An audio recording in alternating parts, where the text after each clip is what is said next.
We probably have already experienced this moment of pure joy a day before our school trip or a day before our holidays. And that is exactly what happened to me last night. I couldn't fall asleep after taking a look at my plan of doing the heaviest squat set of this block.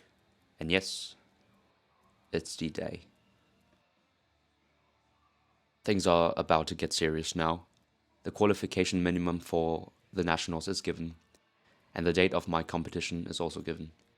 There aren't a lot of things that I need to take care about now. I just need to trust the process and grind. Since I haven't squatted this much weight for a very long time, I had the feeling that I had to plan my warm-up sets tactically. So I started off with the bar, obviously.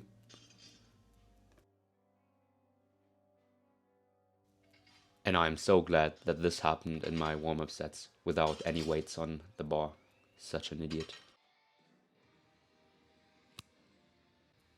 Next up, second warm-up set was with 70 kilos loaded on the bar. And yeah, here I started to focus on the bracing as much as I could, trying to pull the bar into my back as hard as I can. In most cases, I can approximately predict how much weight I could load on the bar, but today I had no fucking idea. And that is why I decided to ask my best friend, the chemicals, if I am going to make the set.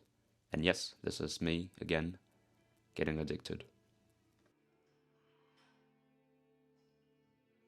I hope you guys are wondering by now why I'm speaking weird today, or if anyone else is speaking into the microphone, but no, it's still me. I just decided to speak a bit differently. You know, English is not my mother tongue, which means I don't really have an accent. If I wanted, I could speak in whichever accent I want. So, yeah, this is me. It's just that I was listening to my own podcast yesterday, trying to go through the things that I've already said in my videos. I just realized how much I hate my American accent. And to be honest, I don't really think that I have a British accent, even at this moment. Probably sounds Australian because there's a mixture of the American and British accent. But yeah, maybe I'm gonna hate this accent even more. But for today, I'm staying with this accent. Now, this is leading me to the topic that I want to talk about today, which is my identity. Sometimes I have the feeling that I really don't have an identity because I'm a Korean who lives in Germany and speaks in English in my videos. It's a combination that you don't really see often in your daily life. I'm gonna talk about this in a few seconds. My heaviest top set of the block is coming, so I hope you guys enjoy my sufferings. 200 kilos loaded on the bar. Let's see what happens.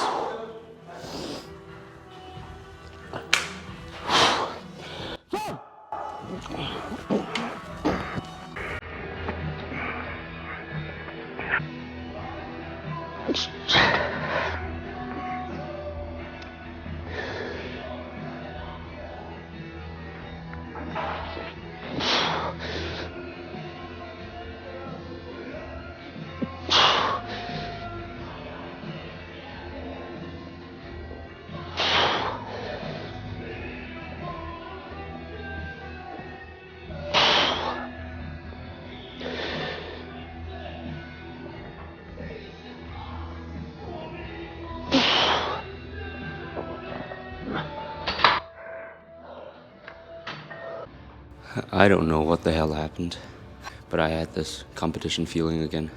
It's the adrenaline kicking in. 200 kg times 5. It's working. I'm happy. Let's go! So that turned out to be easier than I expected. Since last night, I was stressing myself too much, and I'm really happy that I managed to do this set without struggling a lot, so it is definitely a victory for me. So coming back to the story I was telling you guys about a few seconds ago, I am from South Korea, which means I speak Korean fluently. Some of my friends looked amazed when I'm talking with my parents or with my brother in Korean because they don't expect me to speak Korean. But yes, I am Korean, so it's kind of obvious that I speak the language. I went to an English kindergarten when I was young, thanks to my mother, who was eager to give my brother and me great opportunities of learning other languages. So we both kind of grew up learning Korean and English at the same time. So yeah, we were kind of bilingual, And yes, that is probably why my brother also ended up doing his studies abroad. And that's exactly what's happening to me now. So if you guys ask what my identity is, to be honest, I don't really know what I'm supposed to say because I'm a Korean guy with a Korean mentality, but I think in English most of the time, but I speak in German. Yes. There are a lot of advantages, but also disadvantages of being this way. Since I've been living in Germany, I don't really think that I ever had this feeling of I belong to this group. I could mix into whichever group I wanted, but I never felt that I was being a part of them. So when I go back to Korea once in a year, I don't really feel included to the culture itself because people will tell me that I think European and act European. But in Germany, I think I show my friends a lot of Asian or Korean aspects that I have, which is also a part of me. It's actually quite human to desire this secure feeling of, okay, I belong to this group or I'm being part of this group because this is how humanity has developed over thousands of years. In order to compensate the weaknesses that we have comparing ourselves to the predators out in the wild, humans decided to gather up and make a group in order to protect themselves by building up a society. A very elementary example is when you meet someone who speaks your language abroad. It just feels like as if you have met one of your own kind, and you tend to open up yourself more quickly than to the others. Before my podcast turns into a boring history content, I'm just coming back to my story again. As I was saying, it is definitely a very weird feeling because you feel included but also excluded at the very same time. It is definitely a cool feeling, I'm not gonna lie about that. When you talk with people who speak different languages from different cultures and different countries, because they somehow still accept you since you are capable of speaking their languages.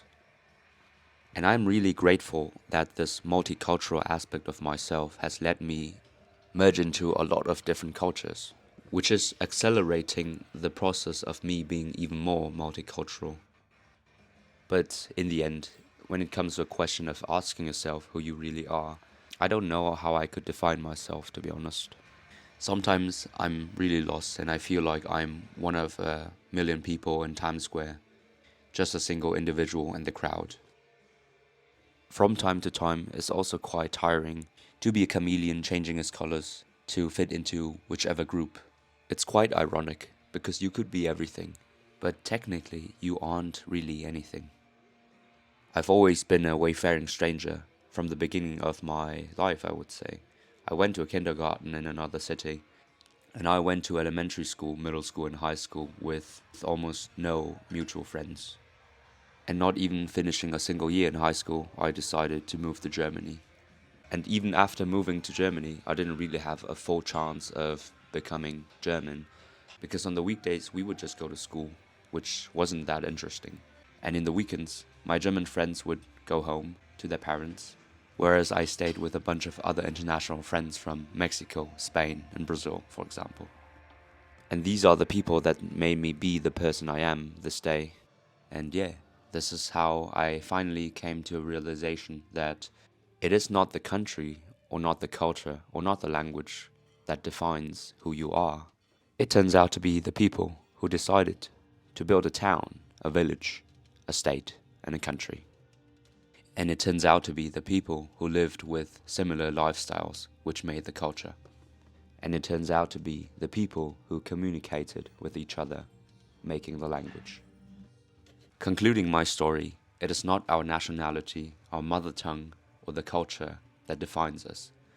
We are the ones who define them. Our existence and our identity is what is building up our culture. So I'm pretty proud to say that I am not lost anymore. I am me, and all the experiences and things that I've been through, these are all a part of me now. What I want to tell you guys is that it's okay to be lost sometimes. It's fine to feel excluded, and it's fine to feel different, because we all are. We are all different.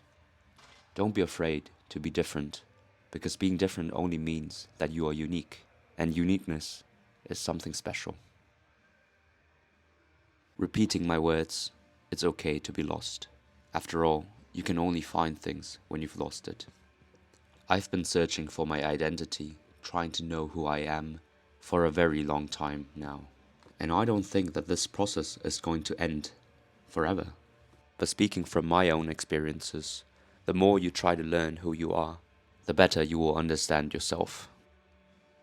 Confrontation and awareness of yourself is what I've been working on for a few years now. I mean, how on earth are you going to understand other people if you don't even understand yourself? I'm not your dad, guys, so I'm not gonna make you guys do things that you don't really think you need. I can only speak from my own experience that thinking about who I am and who I want to be in the future has been helping me become the person that I desire to be and also build up a stronger mindset. Don't let the others and things define who you are. The keys are in your pockets. Just know that you can be whoever you want to be and you can do whatever you want to do. Thank you for watching, guys. I'll see you around. Peace.